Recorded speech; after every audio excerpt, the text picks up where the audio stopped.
కీలకమైన పాత్ర పోషించింది తెలంగాణ. నేను ఇప్పుడు చెప్పింది ఏదైనా తప్పు అని రుజువు ఎవరైనా చేయగలుగుతారా నేను సవాల్ చేస్తా ఉన్నా ప్రెస్ క్లబ్ వేదిక. అది కాంగ్రెస్ మిత్రులు కావచ్చు, బీజేపీ మిత్రులు కావచ్చు, ఇవాళ మీరు దేశంలో చాలా రాష్ట్రాల్లో అధికారంలో ఉన్నారు.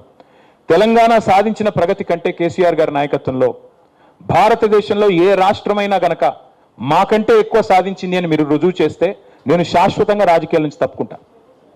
That is my open challenge to both Congress and BJP. మీరు ఇవాళ పరిపాలిస్తున్న 25-26 రాష్ట్రాల్లో ఎక్కడైనా ఒక రాష్ట్రంలో ఇంతకంటే ఎక్కువ చేశామని మీరు చూపెడితే నేను శాశ్వతంగా రాజకీయాల నుంచి తప్పుకుంటాను. గణాంకాలతో సహా నేను చెప్తా ఉన్నా. నేనేమి కాకి లెక్కలు చెప్పట్లేదు, కాగు లెక్కలు చెప్తా ఉన్నా. కాబట్టి నేను అనేది ఒకటే, ఎన్నో కళ్ళు చెదిరే కట్టడాలు, ఎన్నో సాహసోపేతమైన సంస్కరణలు, ఎన్నో పథకాలు.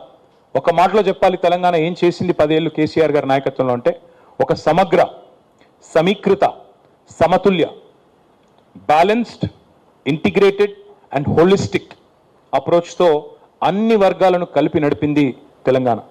వీళ్ళు వాళ్ళని కాదు, విద్యార్థులు, నిరుద్యోగులు, ఉద్యోగులు, మహిళలు, చెప్పుకుంటూ పోతే ఇంకా చాలా ఉన్నాయి, కార్మికులు, కర్షకులు, ప్రతి వర్గానికి మేలు చేశాం. ఉద్యోగులకు హైయెస్ట్ ఫిట్మెంట్ భారతదేశంలో ఇచ్చింది కేసీఆర్ గారి ప్రభుత్వం. 73% ఫిట్మెంట్ ఇచ్చింది భారతదేశంలో. ఎక్కడా లేదు, ఏ బీజేపీ ప్రభుత్వం లేదు, ఏ కాంగ్రెస్ ప్రభుత్వం లేదు. Highest special increment on Telangana formation. ఎందుకంటే తెలంగాణ ఫార్మేషన్లో మాతో పాటు కొట్లాడిన వాళ్ళు ఉద్యోగులు, మాతో పాటు కదం దొక్కిన వాళ్ళు టీఎన్జిఓలు, తెలంగాణలోని ప్రభుత్వ ఉద్యోగులు పెన్ డౌన్ చేశారు, సకల జనుల సమ్మెలో మాతో నడిచారు. అందుకే వారి మీద మమకారంతో వారిని 73% ఫిట్మెంట్ ఇచ్చి కాపాడుకున్నాం. ఎన్ని ప్రచారాలు చేసినా, ఎన్ని రకాల దుర్మార్గమైన కార్యక్రమాలు మా మీద చేసినా అవన్నీ పట్టించుకోకుండా తదేక దీక్షతో ముందుకు పోయాం. కానీ మేము మమకారంతో పనిచేసుకుంటూ పోతే అహంకారం అని ముద్రేశారు మా మీద. కేసీఆర్ గారి కుటుంబం మాత్రమే బాగుపడ్డదన్నారు. మొత్తం 4 కోట్ల ప్రజలు నా కుటుంబం అని చెప్పి కేసీఆర్ గారు భావిస్తే ఆ నలుగురు కోసమే తెలంగాణ వచ్చిందా అని చెప్పి విష ప్రచారం చేశారు. పర్వాలేదు, అధికారం ఎవరికీ శాశ్వతం కాదు. అధికారంలో శాశ్వతంగా ఉంటామని ఎవరైనా అనుకుంటే వాళ్ళు మూర్ఖులు.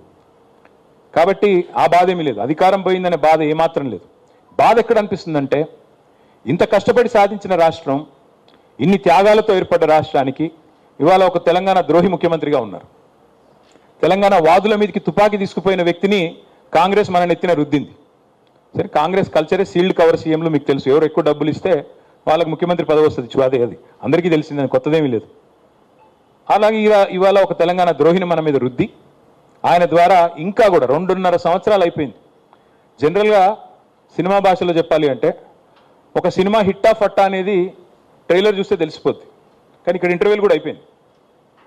First half over, first half disaster, second half even ముగ్గురు డిజాస్టర్ పక్కా.